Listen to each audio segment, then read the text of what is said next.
Hey guys, how's it going? I've had a lot of requests to do a build video just to show how I twist my wire and flatten it round. So you're just going to need a few things if you're wanting to do this. You need some toothless pliers. All that means is pliers that have no teeth on them. It's just smooth. I picked these up for a couple bucks at a hardware store. They're just the cheapies.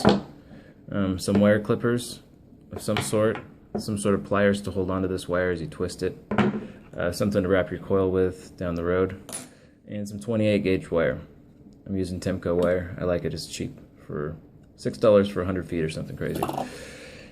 And you're also going to need a drill. So there's an extra step that I realized recently that makes this a lot easier. So 28 gauge is normally all springy, it's just come off the spool. And if you put a bunch of these wires together and start spinning them up, it's not very even, and you get kinks and other stuff that gets hard to deal with down the road.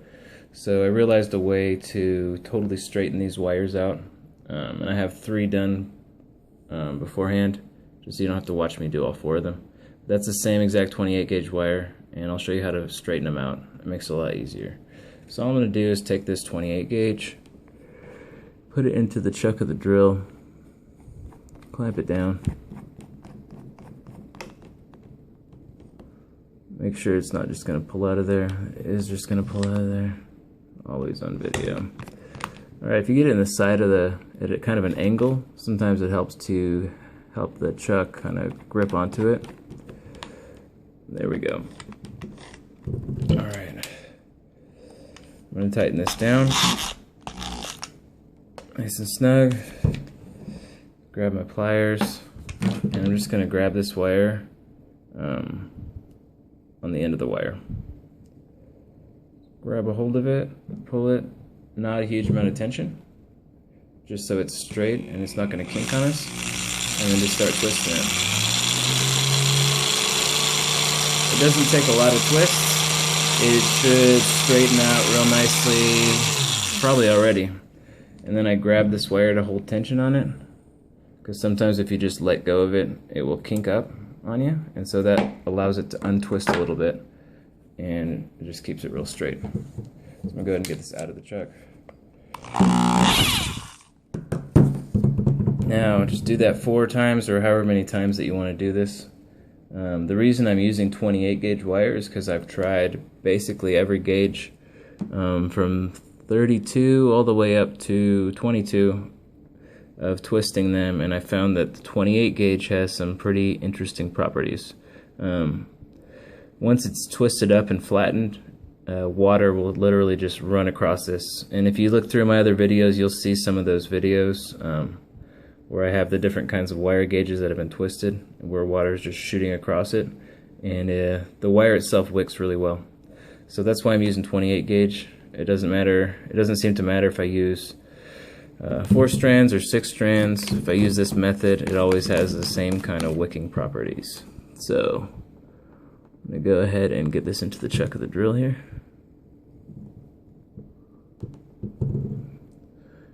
And what you can actually do, if you want, is to put like a bend in all 4 wires. Make sure that they're still really straight.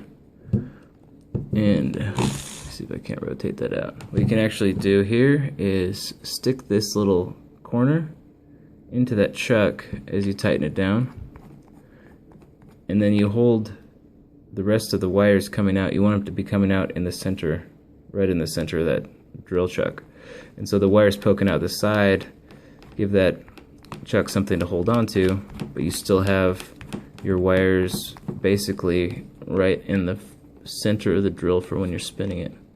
And hopefully those will stay in place as I tighten this down, but we'll see. Doesn't look like it's going to work for me.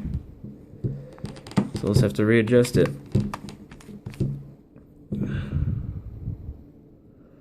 I don't have good video editing software, so you guys will have to deal with one take here.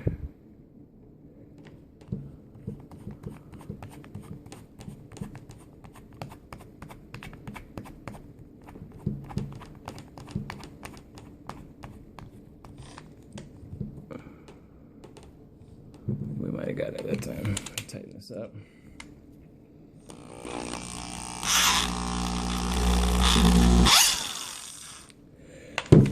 Okay, pull on these, everything is straight. One of the wires kind of got a little misaligned, and then all you do is just pull these wires. Like if you just imagine that you're going to make a parallel coil with these and you don't want any of them overlapping, that's how you set these up here. Just going to pull all the kinks out, and I'm just going to cut off this end here that wants to tangle on us, just to make things easier, since we're not going to really need that much wire anyway to do a coil. I'm just going to cut this off.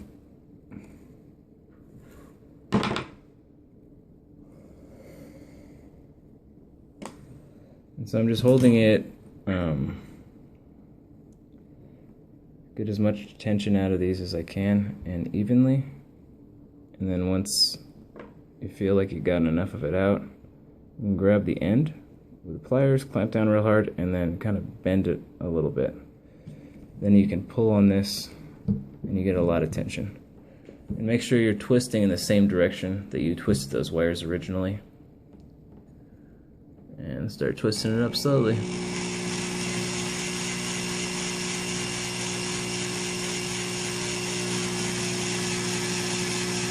It should twist nice and uniformly.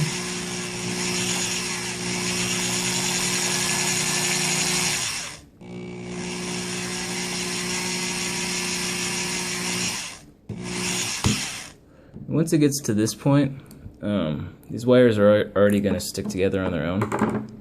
And so it's nice and uniformly twisted, almost like a stainless steel cable or something. And I just clip the end off. I clip this end off as well. And then I take all this junk out of the chuck of the drill. Get all this junk out of here. And then I go ahead and stick this guy back in the drill. And that way you can get nice and straight in there, right into the center of the drill. And I tighten it down again. Go ahead and start. I like to support it right here and just spin it, just to make sure it's centered nicely in the drill, so it's not going to be wobbly while we're trying to flatten it. Grab my pliers again, and I'm just going to put a few more twists into this, just to see how tightly we can get it. And once it's to this point of tightness, you don't want to be holding a lot of pressure over here. You're actually going to just be holding enough so that it doesn't kink up on us, and it's going to start contracting and getting smaller, and you just want to let it do that.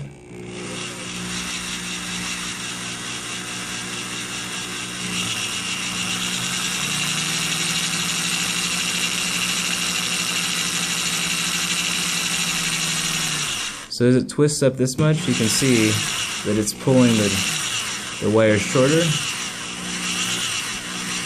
And we're right about at the max. And again, you want to hold tension on this wire when you let go of these pliers, because it's going to spin back a little bit and you don't want it to kink up.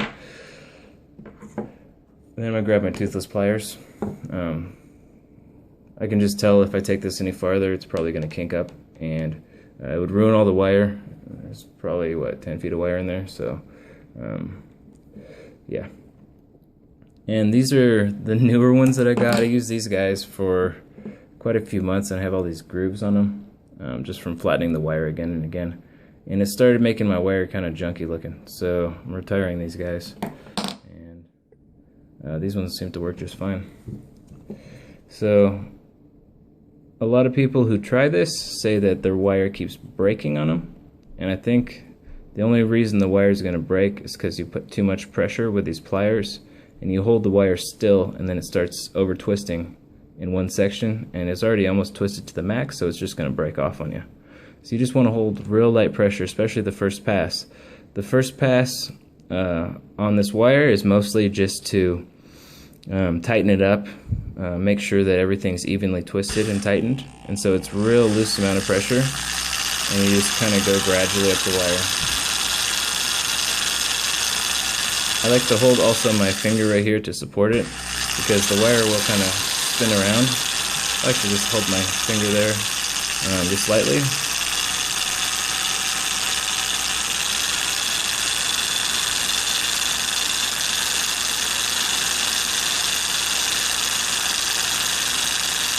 So I'm holding barely any pressure on this wire. I'm just letting it kind of run over those creases, just tightening it up and kind of getting it prepared for the next step.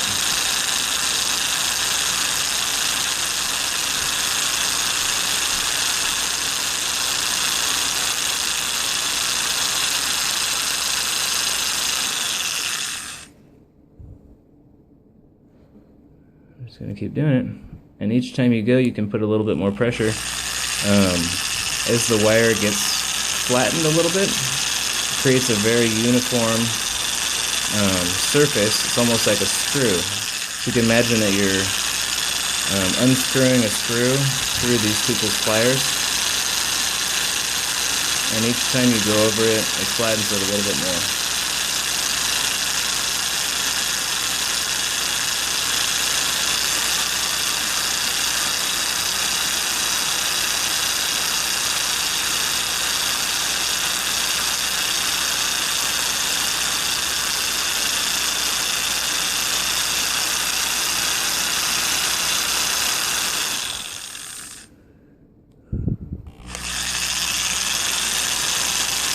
And you'll feel it smoothing out. It gets easier and easier each time.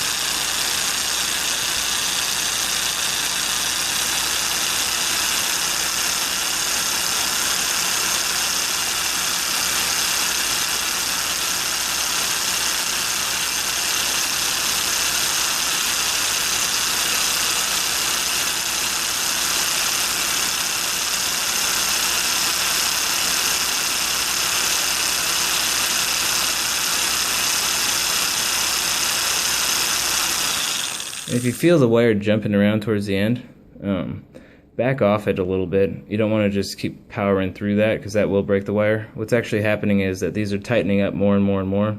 You're getting slack back behind where those pliers are, and it builds up energy basically, and that's what that shaking is it kind of slipping as it gets tightened. So you want to be real gentle when that starts happening.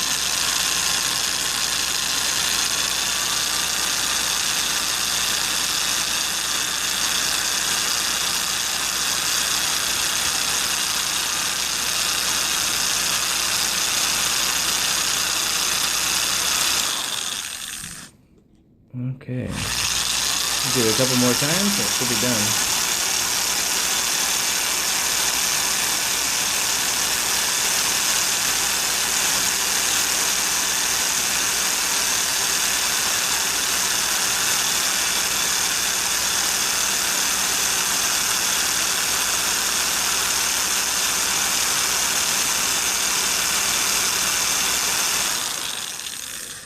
It's looking nice and smoothed up here. Let me do it one more time.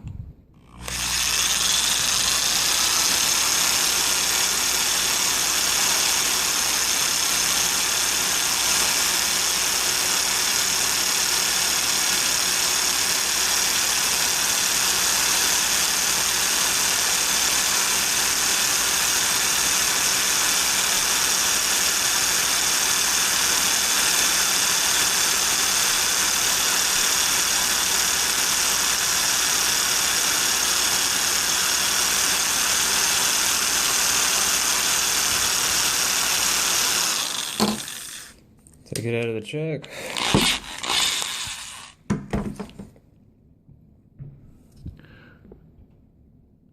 And we got a flattened, twisted piece of wire.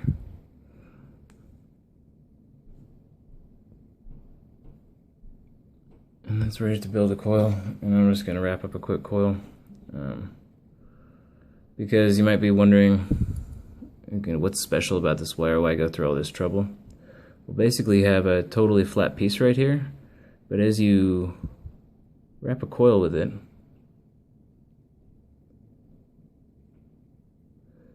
all those little creases that are flattened down and closed up when the wire is straight get opened up, and they get like a radial pattern opening up around the outside of these bends in the wire, and that's creating juice channels where juice gets trapped in there and starts flowing through there. And that's why this can be used wickless, because once those juice channels are full of liquid, as it gets evaporated out from the heat, more juice fills it up and it just keeps wicking. And so if you think about it, if a wire will work wickless, it'll work probably even better with a wick in there. And so and what I always do is add a little kink on the bottom just to make it easy to mount.